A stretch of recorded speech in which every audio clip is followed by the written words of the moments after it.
اور یہ بھی نوٹ کیجئے کہ سید احمد شہید رحمۃ اللہ علیہ کی عمر بھی 46 برس تھی جبکہ وہ شہید ہوئے بالا کوٹ میں.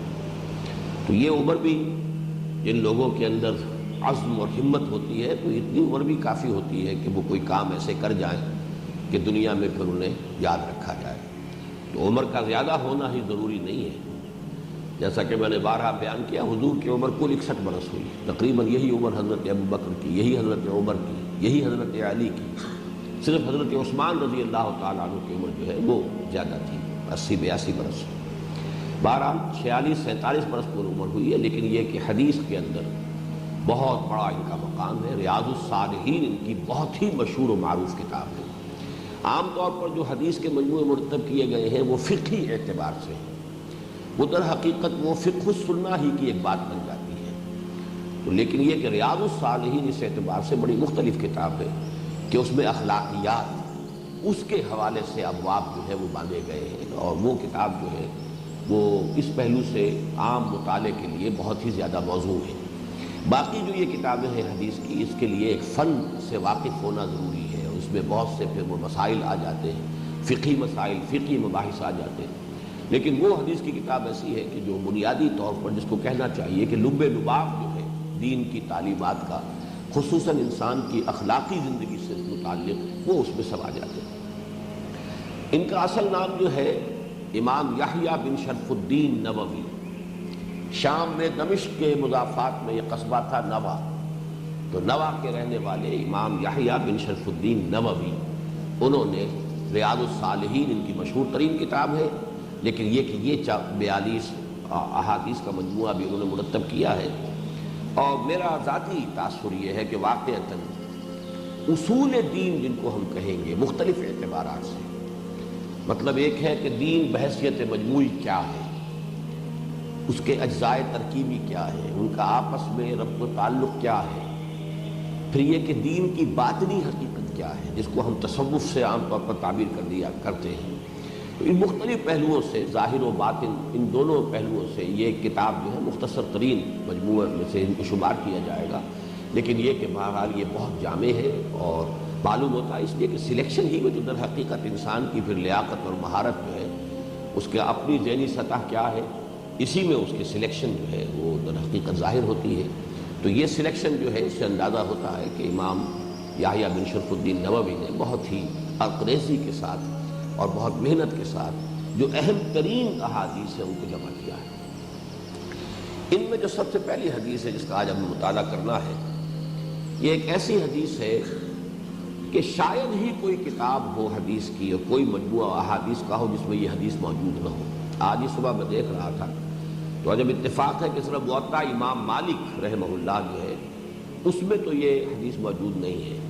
باقی بخاری، مسلم، صحاح ستہ کی بقیہ تمام کتابیں، اس کے بعد اور جو طبقہ دوم اور طبقہ سوم، سب میں یہ حدیث موجود ہے. اور اس کو ایک طرف سے مشہور ترین روایات میں شمار کیا گیا ہے، اہم ترین، مشہور ترین.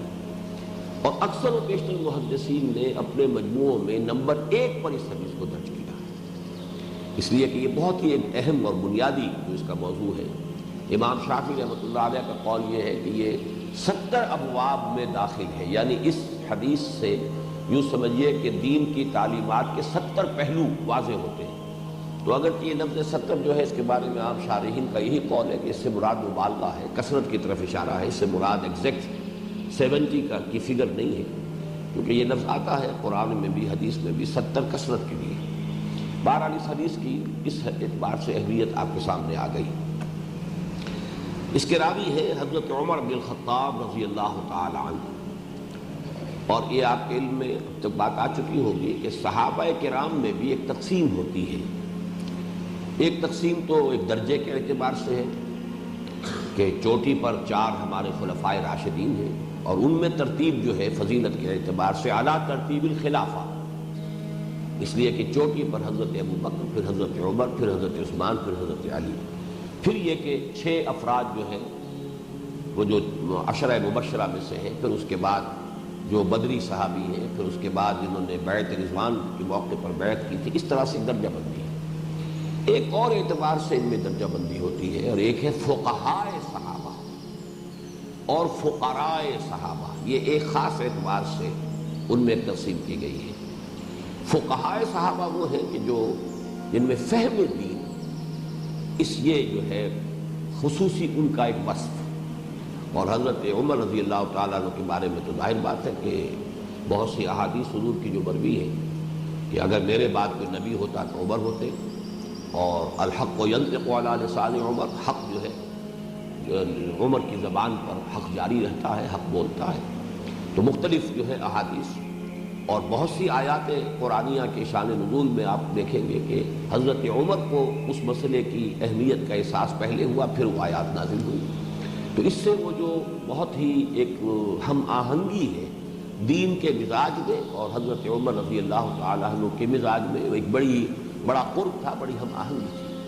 تو فقہائے صحابہ میں سے حضرت عمر ہے، حضرت علی ہے، یہ چوٹی پر ہے، حضرت عائشہ صدیقہ ہے رضی اللہ تعالیٰ عنہ، یہ جو فقہائے صحابہ۔ اس کے برعکس آتا ہے درجہ جو ایک کیٹیگری سمجھ لیجئے، وہ ہے فقراء صحابہ۔ زہد، ورع، دنیا سے بے رغبتی، ان چیزوں کا معاملہ جو ہے اگر دیکھا جائے تو اس میں کچھ اور صحابہ ہیں، ابو الدرداء ہے، ابو ذر ہے رضی اللہ تعالیٰ عنہما، یہ کچھ فقراء صحابہ میں سے۔